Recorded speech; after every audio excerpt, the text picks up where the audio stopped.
വയലും വീടും.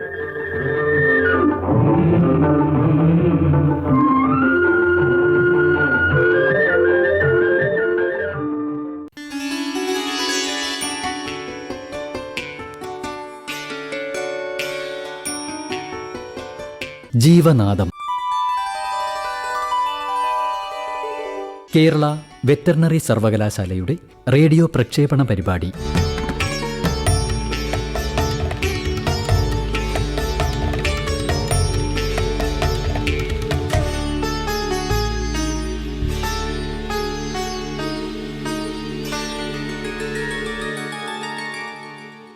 Kerala veterinary and animal sciences സർവകലാശാല വയലും വീടും ജീവനാദം പ്രക്ഷേപണ പരമ്പരയുടെ ഇന്നത്തെ അധ്യായത്തിലേക്ക് സ്വാഗതം. മനസ്സിന്റെ മുറിവുകൾക്ക് ആഴവും വേദനയുമേറും. മുറിവുകൾ എത്ര വേഗത്തിൽ ഉണങ്ങിയാലും അവ ഉണ്ടായ നിമിഷവും ഉണ്ടാക്കിയ ആഘാതവും അത്ര വേഗം മറക്കില്ല. ആരുടെയും വേദനിപ്പിക്കുന്ന ഓർമ്മകളിൽ സ്ഥാനമില്ലാതിരിക്കുക എന്നതുതന്നെ ജീവിതത്തിന്റെ ശ്രേഷ്ഠതയാണ്. സന്തോഷിപ്പിക്കാനും അത്ഭുതപ്പെടുത്താനും എല്ലാവർക്കും കഴിഞ്ഞെന്ന് വരില്ല, പക്ഷേ മുറിപ്പെടുത്താതിരിക്കാൻ കഴിയും. ഈ ഒരു ശുഭചിന്തയോടുകൂടി നമുക്ക് ഇന്നത്തെ വയലും വീടും പരിപാടി ആരംഭിച്ചാലോ? ഇന്നത്തെ വയലും വീടും പരിപാടിയിൽ നാം ചർച്ച ചെയ്യുന്ന വിഷയങ്ങൾ കാലികം, ജീവജാലകം, ഇന്നത്തെ മൃഗവിശേഷം, ഇന്നത്തെ വിഭവം, പിന്നെ ഏകാരോഗ്യം എന്നിവയൊക്കെയാണ്.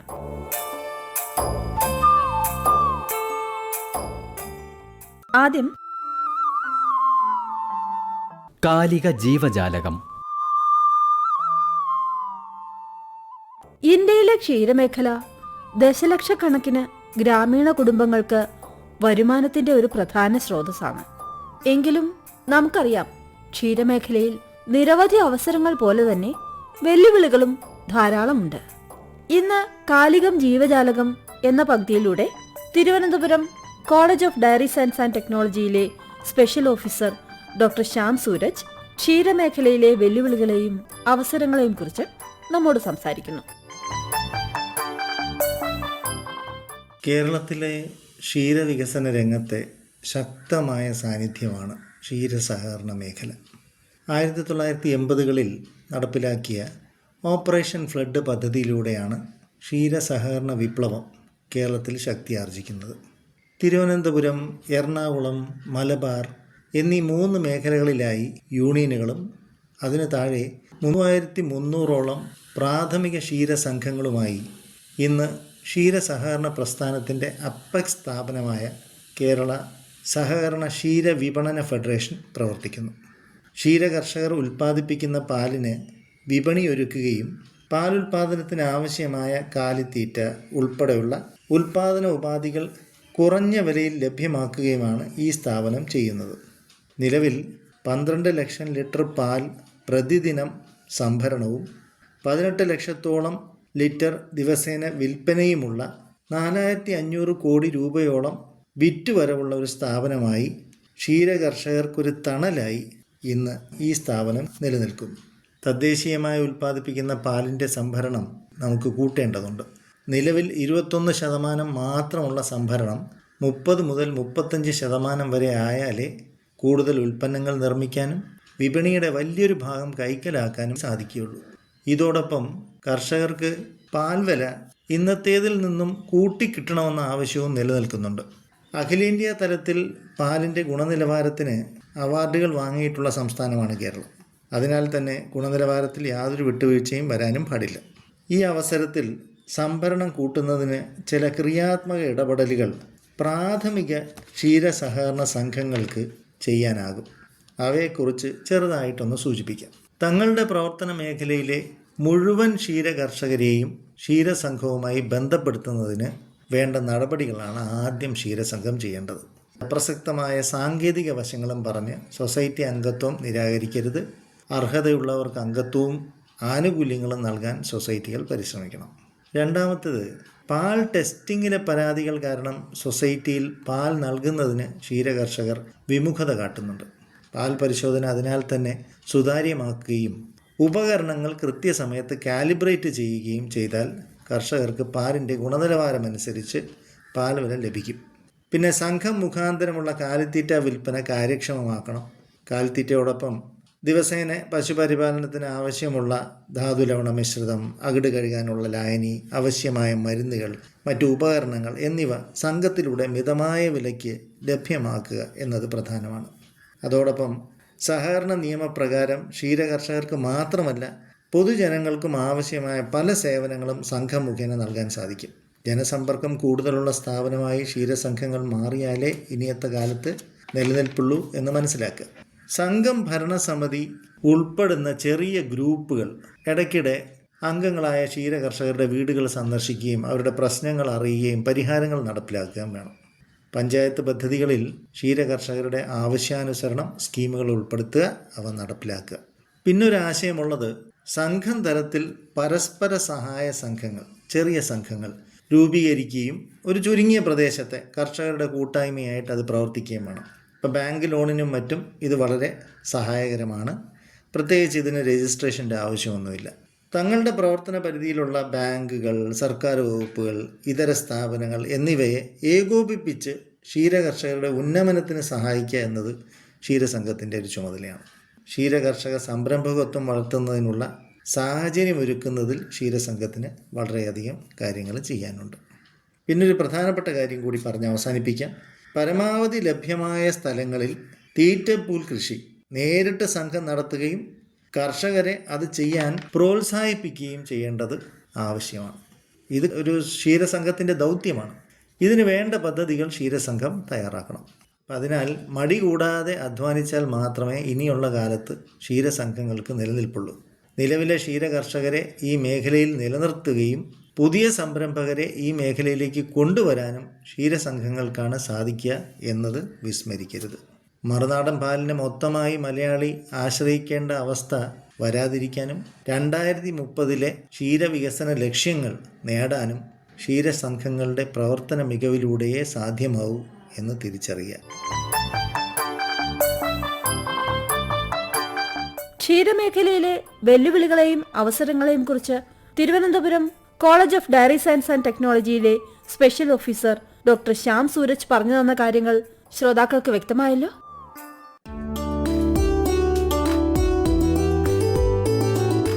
ഇന്നത്തെ മൃഗവിശേഷം.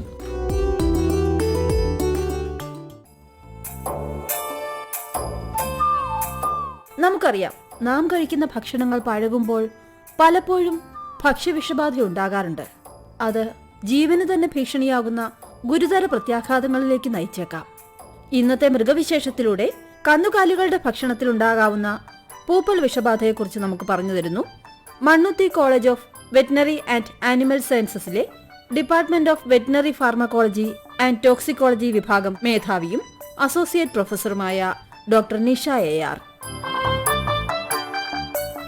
കന്നുകാലികളിൽ വർഷകാലത്തിൽ ഉണ്ടാകാനിടയുള്ള വിഷബാധകളും അവയെ എങ്ങനെ പ്രതിരോധിക്കാം എന്നും അവയുടെ ലക്ഷണങ്ങൾ എന്തൊക്കെയാണെന്നും നമുക്ക് നോക്കാം. വർഷകാലം പൊതുവെ രോഗങ്ങളുടെ കാലമാണ്. വർഷകാലത്തിൽ വിവിധ സൂക്ഷ്മാണുക്കൾ മൂലമുള്ള രോഗങ്ങൾ അധികമായി കണ്ടുവരുന്നു. അവയുടെ രോഗലക്ഷണങ്ങളും വിവിധ വിഷബാധയുടെ ലക്ഷണങ്ങളും തമ്മിൽ വളരെയധികം സാമ്യമുള്ളതിനാൽ ആദ്യം ഇവ തമ്മിൽ വേർതിരിച്ച് കണ്ടെത്തുക എന്നുള്ളത് അത്യാവശ്യമാണ്. പൊതുവെ സാംക്രമിക രോഗങ്ങളിൽ പനി ഒരു രോഗലക്ഷണമാണ്. എന്നാൽ മിക്ക വിഷബാധകളിലും പനി ഉണ്ടാകാറില്ല എന്ന് മാത്രമല്ല, ശരീരോഷ്മാവ് കുറഞ്ഞിരിക്കുവാനാണ് കൂടുതൽ സാധ്യത.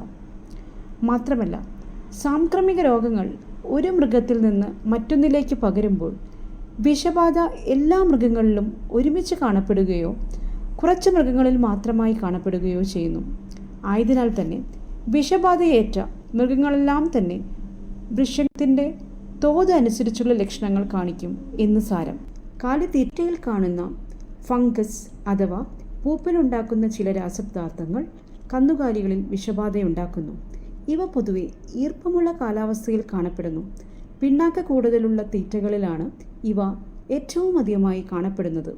ഇത് പകർച്ചവ്യാധിയല്ല, എന്നാൽ രോഗപ്രതിരോധ ശേഷിയെ ഗണ്യമായി കുറയ്ക്കുന്നതിനാൽ മറ്റ് സൂക്ഷ്മാണുക്കൾ മൂലമുള്ള രോഗങ്ങൾ ഉണ്ടാകാനുള്ള സാധ്യത വളരെ കൂടുതലാണ്. ചില പൂപ്പൽ വിഷബാധകളെക്കുറിച്ച് കൂടുതലറിയാം.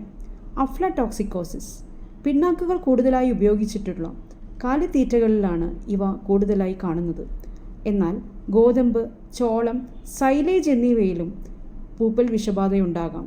ആസ്പെർജില്ലസ് ഫ്ലേവസ്, ആസ്പെർജില്ലസ് പാരസിറ്റിക്കസ് എന്നീ വർഗത്തിൽപ്പെട്ട പൂപ്പലുകളാണ് ഈ രോഗം ഉണ്ടാക്കുന്നത്. B1, B2, G1, G2 എന്നീ 4 തരം അഫ്ലാടോക്സിനിൽ B1 ആണ് ഏറ്റവും ശക്തമായ വിഷം. താറാവിൻ കുഞ്ഞുങ്ങളിലാണ് ഏറ്റവും അധികം ഇവ പ്രഭാവം കാണിക്കുന്നത്. കന്നുകാലികളിൽ കരളിനെ ബാധിക്കുന്ന ഈ വിഷം പാലിലൂടെയും വിസർജിക്കപ്പെടുന്നതിനാൽ പാൽ കുടിക്കുന്നവരിൽ രോഗബാധയുണ്ടാകാൻ വളരെയധികം സാധ്യതയുണ്ട്. അമിതമായ തോതിൽ തീറ്റയിൽ പൂപ്പൽ വിഷബാധ ഉണ്ടായാൽ മൃഗങ്ങളിൽ മരണകാരണമായ വിഷബാധയുണ്ടാകാൻ കൂടി സാധ്യതയുണ്ട്. പ്രത്യേകിച്ചും താറാവുകളിലും താറാവിൻ കുഞ്ഞുങ്ങളിലും ഇത് മരണകാരണമായേക്കാം. ശ്വാസതടസ്സം, ചുമ, മൂക്കിൽ നിന്നുമുള്ള സ്രവങ്ങൾ, കഷത്തിൽ രക്താംശം എന്നിവയാണ് മറ്റു രോഗലക്ഷണങ്ങൾ. എന്നാൽ കുറഞ്ഞ തോതിൽ കുറച്ച് ദിവസം പൂപ്പൽ ബാധയേറ്റാൽ മഞ്ഞപ്പിത്തം, രക്തസ്രാവം, അന്ധത, കരൾ സംബന്ധമായ പ്രശ്നങ്ങൾ എന്നിവയും അതോടൊപ്പം മരണവും ഉണ്ടാകാം. തുടക്കത്തിൽ വിശപ്പില്ലായ്മ, പാൽ കുറയുക, ശരീരം ശോഷിക്കുക, രക്തക്കുറവ്, മറ്റു രോഗങ്ങൾ എന്നിവയും ഉണ്ടാകാം. തീറ്റയിൽ പൂപ്പലിൻ്റെ അംശമുണ്ടെന്ന് തോന്നിയാൽ തീറ്റ മാറ്റുക. ഒപ്പം കൂടുതൽ മാംസ്യമടങ്ങിയ തീറ്റയും കരൾ രോഗ നിവാരണികളും നൽകാം. അതോടൊപ്പം വിദഗ്ധ ചികിത്സയും ഉറപ്പാക്കേണ്ടതാണ്. Rubratoxin. Penicillium rubrum, penicillium purpurogenum എന്നീ പൂപ്പലുകൾ ഉണ്ടാക്കുന്ന ഈ വിഷം അഫ്ലാടോക്സിനൊപ്പം കാണാറുണ്ട്. ഇവയും കരൾ നശിപ്പിക്കുന്നതിനോടൊപ്പം തന്നെ ശ്വാസകോശത്തിൽ ന്യൂമോണിയയും ഉണ്ടാക്കാൻ സാധ്യതയുണ്ട്. വിശപ്പില്ലായ്മ, നിർജ്ജലീകരണം, വയറിളക്കം, മഞ്ഞപ്പിത്തം തുടങ്ങിയവയാണ് രോഗലക്ഷണങ്ങൾ. മരണം വരെ സംഭവിക്കാം. സിറാലിനോൺ, ഫ്യൂസേറിയം റോസിയം, ഫ്യൂസേറിയം ഗ്രാമിനേറിയം എന്നീ പൂപ്പലുകൾ ഉൽപ്പാദിപ്പിക്കുന്ന ഈ വിഷം ഈസ്ട്രജൻ എന്ന ഹോർമോൺ പോലെ പ്രവർത്തിക്കുന്നു. പന്നികളെ ഏറ്റവും കൂടുതൽ ബാധിക്കുന്ന ഈ വിഷം ഗർഭാലസ്യം, ഗർഭപാത്രം തള്ളിവരുന്ന അവസ്ഥ എന്നിവ ഉണ്ടാക്കുന്നു. ചില പന്നികളിൽ വന്ധ്യതയും ചാപിള്ളകളുടെ ജനനവും ഉണ്ടാവാൻ സാധ്യതയുണ്ട്. പശുക്കളിലും ഈ വിഷം വന്ധ്യതയ്ക്ക് കാരണമായേക്കാം. പൂപ്പൽ വിഷബാധയുള്ള തീറ്റ മാറ്റി പുതിയ തീറ്റ നൽകുക എന്നതാണ് ഏക പോംവഴി. 8 മുതൽ 12 ആഴ്ചയ്ക്ക് ശേഷം കന്നുകാലികളിൽ പ്രജനനശേഷി തിരികെ ലഭിക്കും. ട്രൈക്കോതെസിൻ. ഇത് ഫ്യൂസേറിയം പോലെയുള്ള ഫംഗസുകൾ ഉൽപ്പാദിപ്പിക്കുന്ന വിഷമാണ്. ഈ വിഷം കഴിക്കുന്ന മൃഗങ്ങളിൽ വായ്, വയറ് എന്നിവയിൽ അൾസർ രൂപപ്പെടുകയും ദഹനവ്യവസ്ഥ തകരുകയും ചെയ്യും. ട്രൈക്കോതെസിൻ ബാധിച്ച മൃഗങ്ങളിൽ തീറ്റ താൽപ്പര്യം കുറഞ്ഞ് ശരീരഭാരം കുറയുകയും പ്രതിരോധശേഷി ഗണ്യമായി കുറഞ്ഞ് രോഗങ്ങൾ വേഗത്തിൽ പിടിപെടുകയും ചെയ്യുന്നു. ഇത് കരളിനും അസ്ഥിമജ്ജയ്ക്കും നാശം വരുത്തുന്നതിനാൽ രക്തകോശങ്ങളുടെ നിർമ്മാണവും തടസ്സപ്പെടുന്നു. മൃഗസംരക്ഷണ മേഖലയിലെ ഉൽപ്പാദനക്ഷമതയും പാലിൻ്റെ ഗുണമേന്മയും കുറയാൻ ഇത് പ്രധാന കാരണമാകുന്നു. ഞാൻ ഈ പറഞ്ഞതിൽ നിന്നും പൂപ്പൽ വിഷബാധയുടെ പ്രധാന ലക്ഷണങ്ങൾ ഇവയൊക്കെയാണ്: തീറ്റയെടുക്കാനുള്ള താല്പര്യം കുറയുക, വയറിളക്കം, ഛർദി എന്നിവ, ദേഹത്തിൽ വീക്കം, ചർമ്മത്തിലുണ്ടാകുന്ന മുറിവുകൾ, പാലിൽ വിഷത്തിൻ്റെ അംശം, മരണശേഷം കരൾ വലുതാകുകയും ചുരുണ്ട രൂപം പൂണ്ട് മാറുകയും ചെയ്യുക. അതുപോലെ തന്നെ പൂപ്പൽ വിഷബാധ കൂടുതലാകാനുള്ള സാഹചര്യങ്ങൾ ഇവയൊക്കെയാണ്: നനവാർന്ന തീറ്റ സംഭരണം, മഴയിൽ നനഞ്ഞ പുല്ല് ശേഖരണം, കൃത്യമായ സൂക്ഷ്മപരിശോധന ഇല്ലാതെ തീറ്റ ഇറക്കുമതി ചെയ്യുന്നത് എന്നിവയൊക്കെ. പൂപ്പൽ വിഷബാധയുടെ പ്രതിരോധ മാർഗങ്ങൾ എന്തൊക്കെയാണ് എന്ന് നോക്കാം. ആദ്യമായി തന്നെ തീറ്റ ഉണങ്ങിയതായി ഉറപ്പാക്കുക. തീറ്റപ്പൊടികൾ വായു കടക്കാത്ത കണ്ടെയ്നറിൽ മാത്രം സൂക്ഷിക്കുക. പരമാവധി നല്ല ഗുണമേന്മയുള്ള ധാന്യം മാത്രം ശേഖരിക്കുക.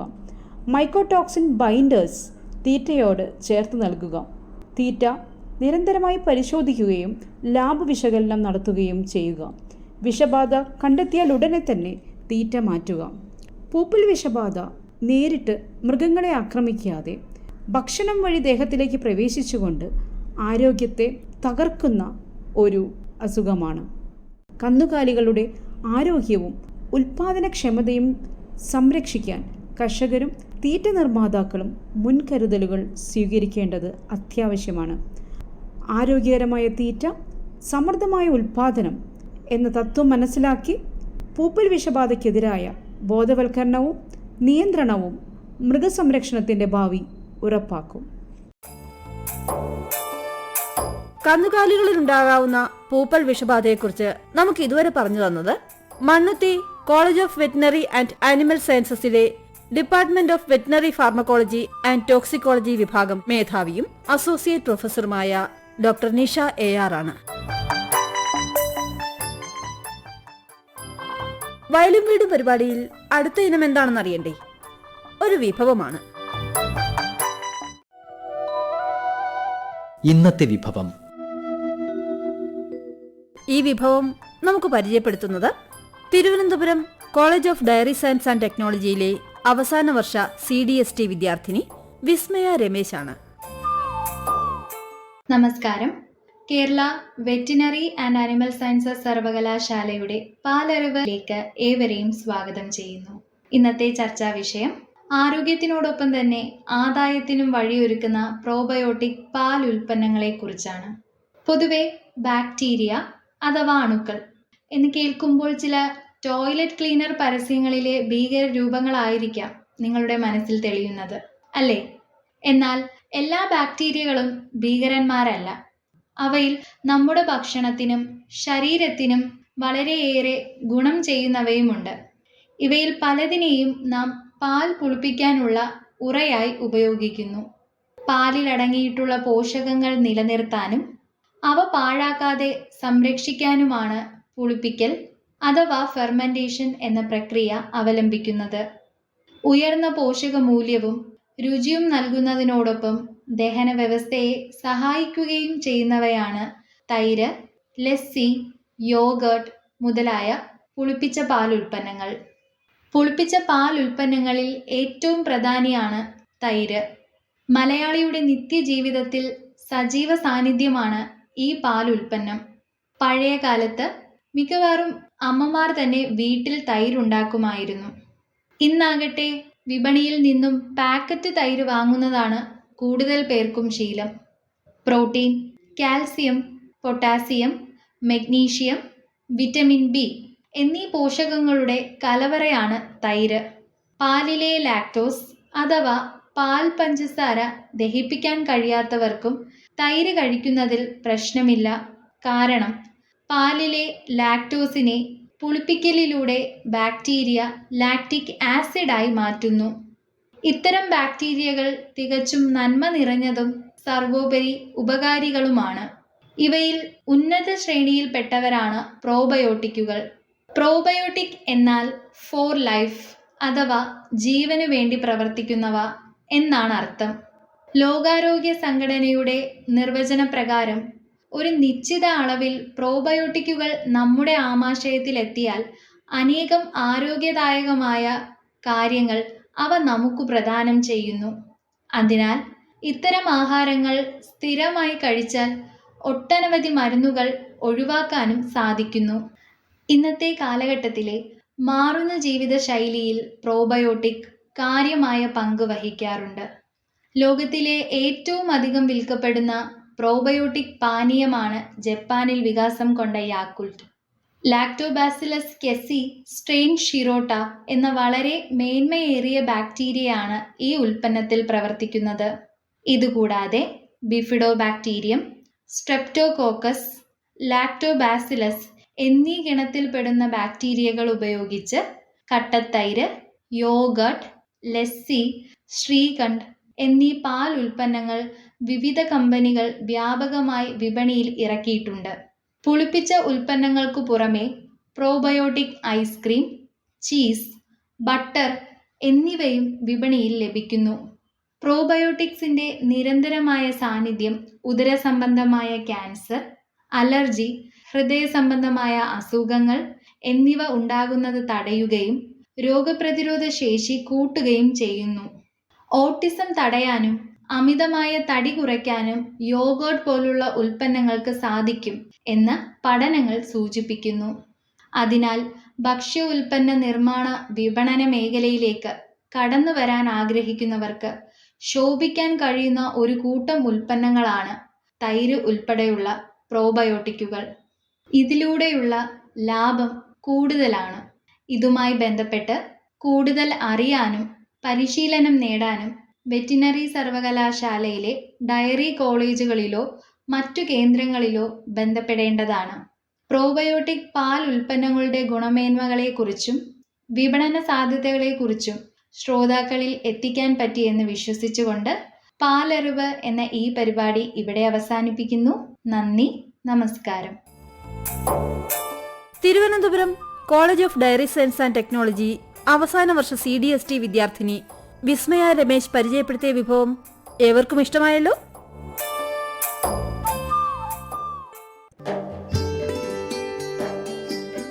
ഇനി ഏകാരോഗ്യം. ഇന്ന് ഏകാരോഗ്യത്തിൽ എലിപ്പനിയെക്കുറിച്ച് കൂടുതൽ വിവരങ്ങൾ പറഞ്ഞു തരാൻ Mannuthy college of veterinary and animal സയൻസസിലെ വെറ്റിനറി മൈക്രോബയോളജി വിഭാഗം അസിസ്റ്റന്റ് പ്രൊഫസർ ഡോക്ടർ അമ്പിളി നമ്മോടൊപ്പം ചേരുന്നുണ്ട്. മഴക്കാലമാകുന്നതോടെ വളരെയധികം റിപ്പോർട്ട് ചെയ്യപ്പെടുന്ന ഒരു രോഗമാണ് എലിപ്പനി അഥവാ ലെപ്റ്റോസ്പൈറോസിസ്. ഇത് മനുഷ്യരെയും മൃഗങ്ങളെയും ഒരുപോലെ ബാധിക്കുന്ന ഒരു ജന്തുജന്യ രോഗമാണ്. ലെപ്റ്റോസ്പൈറ എന്ന ബാക്ടീരിയ മൂലമുണ്ടാകുന്ന ഈ രോഗത്തിൻ്റെ പ്രധാന വാഹകർ എലികളും പെരിച്ചാഴികളുമാണ്. ഇവയുടെ മൂത്രത്തിലൂടെ വിസർജിക്കപ്പെടുന്ന ബാക്ടീരിയയാൽ മലിനമാക്കപ്പെട്ട വെള്ളത്തിലൂടെയാണ് പ്രധാനമായും മനുഷ്യരിലേക്ക് രോഗബാധയുണ്ടാകുന്നത്. എന്നാൽ എലികളും പെരിച്ചാഴികളും മാത്രമല്ല, വളർത്തുമൃഗങ്ങളും എലിപ്പനിയുടെ വാഹകരാണ്, പ്രത്യേകിച്ചും നായ്ക്കൾ. അതുകൊണ്ട് തന്നെ നായ്ക്കളിലെ എലിപ്പനിയെപ്പറ്റി അറിയേണ്ടത് അത്യാവശ്യമാണ്. രോഗബാധയേറ്റ നായ്ക്കളിൽ നിന്നും മനുഷ്യരിലേക്ക് പകരാൻ ഏറെ സാധ്യതയുള്ളതിനാൽ നായ്ക്കൾക്ക് രോഗം ബാധിച്ചാൽ ഉടമകളും കരുതലെടുക്കേണ്ടത് പ്രധാനമാണ്. എലിപ്പനി രോഗത്തിന് കാരണമായ ലെപ്റ്റോസ്പൈറ എന്ന ബാക്ടീരിയയുടെ 25ഓളം ഇനങ്ങളും 300-ലധികം വകഭേദങ്ങളും മൃഗങ്ങളിൽ നിന്നും മനുഷ്യരിൽ നിന്നും എലികളിൽ നിന്നും വേർതിരിച്ചെടുത്തിട്ടുണ്ട്. ഇതിൽ നായ്ക്കളിൽ സാധാരണയായി കാണുന്നത് ലെപ്റ്റോസ്പൈറ ഇക്റ്ററോഹെമറാജിയ, കാനിക്കോള, ഗ്രിപ്പോടൈഫോസ, പൊമോണ എന്നീ വകഭേദങ്ങളാണ്. അതുകൊണ്ട് തന്നെ നായ്ക്കൾക്കായുള്ള പ്രതിരോധ കുത്തിവയ്പ്പുകളിൽ ഉൾപ്പെടുത്തിയിട്ടുള്ളതും ഈ 4 സീറോവാറുകൾ തന്നെയാണ്.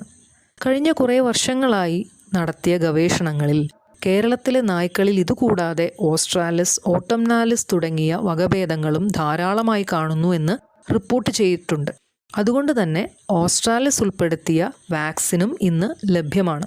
എലികളുടെയും പെരിച്ചാഴികളുടെയും മൂത്രം കലർന്ന് മലിനമായ വെള്ളത്തിൽ കൂടിയാണ് നായ്ക്കളിലേക്ക് രോഗം പ്രധാനമായും പകരുന്നത്.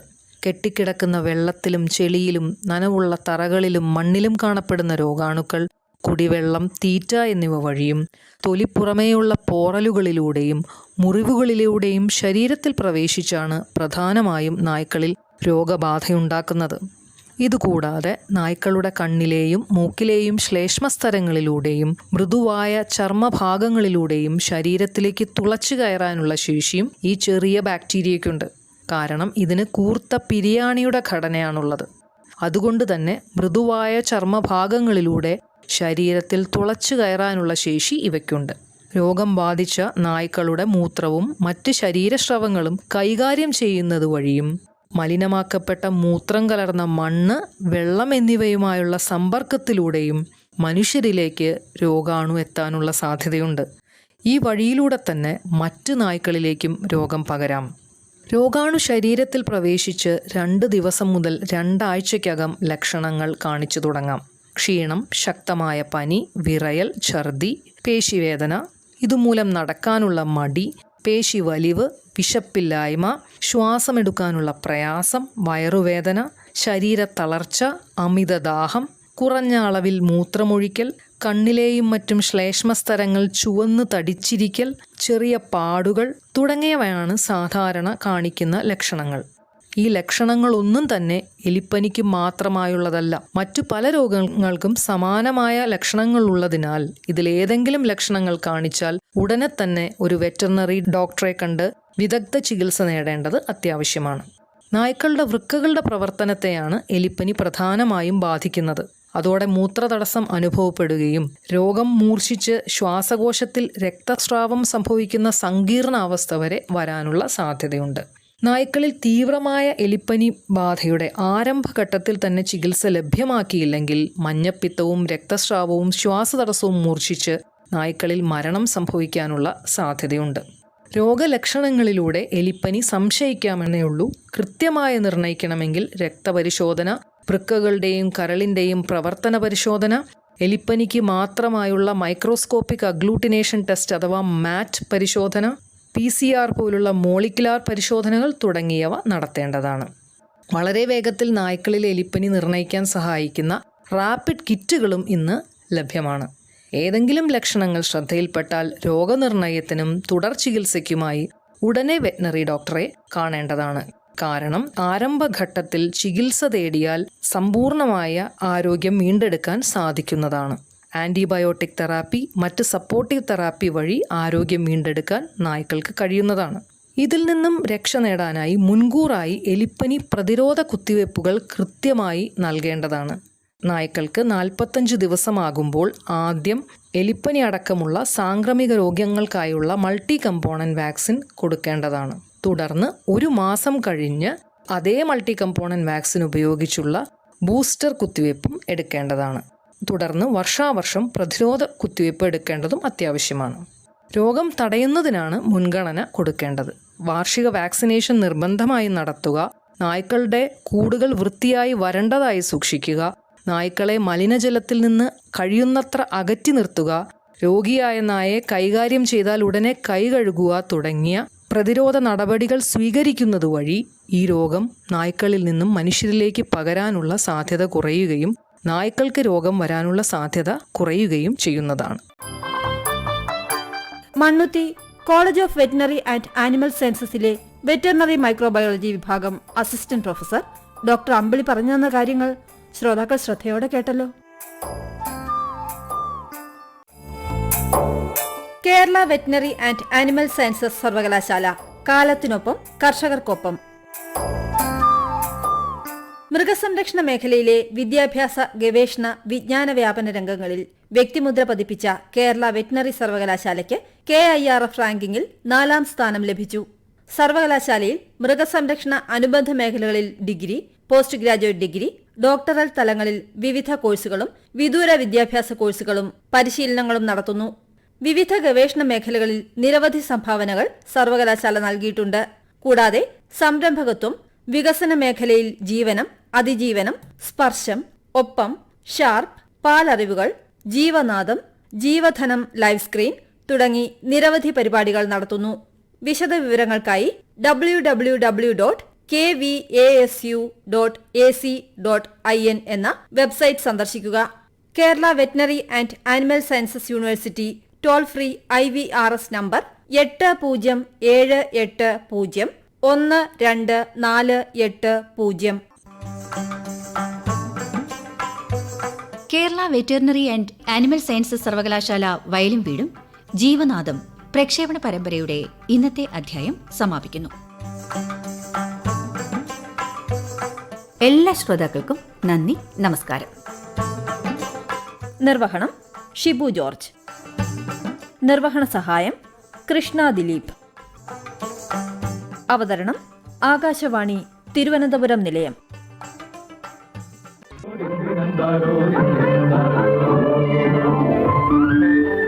വയലും വീടും സമാപിക്കുന്നു.